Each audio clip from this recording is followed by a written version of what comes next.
Do you ever wonder what happens to you when you die?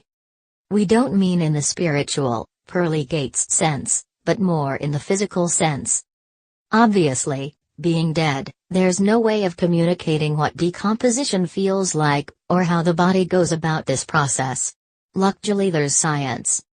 And according to science, there's a lot more to rotting than you may realize. In fact, the irony is, in order to rot, our body needs to be teeming with life. Here's what happens to our bodies, from the moment our heart stops beating. This is what doctors use for the time of death. Once the heart goes, list 25 reports, the rest of the body will start to die at differing rates. With nothing to pump it around our circulatory system, the blood then pools in our veins and arteries. Because our blood is no longer flowing, our bodies take on a two-tone color. This is because the blood settles in the lowest part of our bodies thanks to gravity, which makes it look bruised. The other parts will have a deathly pale color, as there is less concentrated hemoglobin and the blood is drained away elsewhere.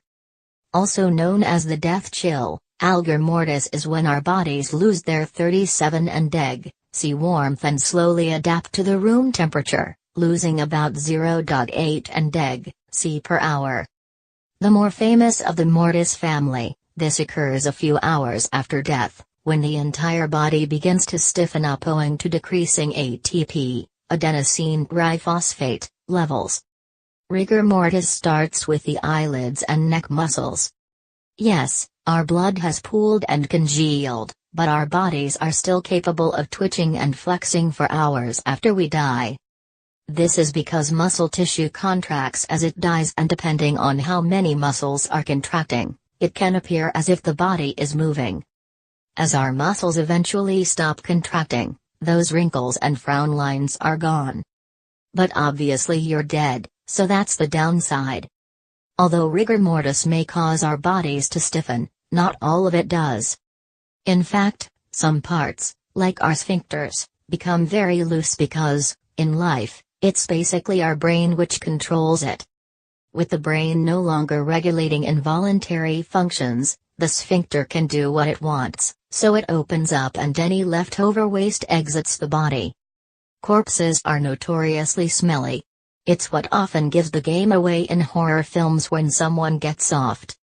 The putrid odors happen when our dying cells release enzymes notifying local bacteria and fungi of the event. The bacteria and fungi then RSVPs and pile in to begin decomposition, releasing noxious and putrid gases and odors. Hot on the heels of the bacteria and fungi are critters like blowflies and flesh flies. These will lay their eggs which hatch into maggots which start eating away at the dead flesh.